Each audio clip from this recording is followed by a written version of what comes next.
People hear the word violence, they think physical, like slaps, punches, black eyes. Yes, that's part of it. But abuse wears many faces. Most times, abuse may be ongoing for a while until something happens that brings it to light. For example, the abused speaks up, or the abuser publicly displays his abusive traits. There are different types of abuse. We have physical, financial, emotional, sexual, psychological. Abuse can sometimes be subtle, so it may require that you're a very self-aware person to identify that you're being abused. Every human should be self-aware.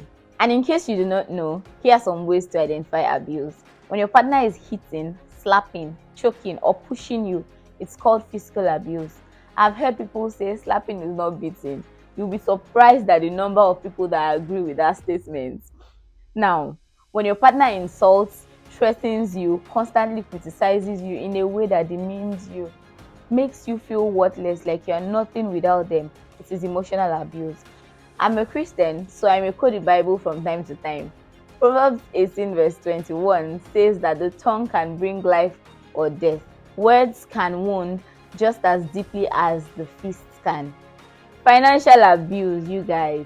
When your partner controls all the money you make, refuses to let you work, and makes no effort to give you an allowance because he wants you to solely depend on him, he's abusing you financially. For men, when a woman begins to say things like, a real man must provide everything, she's trying to shame you into spending beyond your capacity. She's spending recklessly and acquiring debts in your name, forcing you to hand her your salary, using your ATM cards without an agreement or understanding in that regard. She's abusing you financially. In a situation whereby you're co-parenting, when she says things like, if you don't bring this amount of money, you can't see your kids, she's financially abusing you. And I'm giving this co-parenting example for men who naturally take responsibility for their kids. For sexual abuse, when your partner forces intimacy in any way, form, or manner without your consent, even in marriage, you are being sexually abused. Yes, there's something called marital rape. I know some of you don't believe that, but there's something called marital rape. Intimacy must be mutual and respectful. Forced intimacy is not love, it is abuse.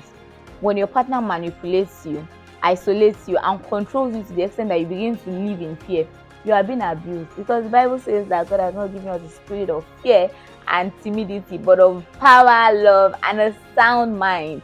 Fear is not from God, and it is not of God. So when you think domestic violence, don't think fists only. Think of anything that strips you of freedom, safety, and dignity. If you found this video informative or you just enjoyed listening, please share with someone who might need to hear it. Know that silence keeps abuse alive, but awareness saves life.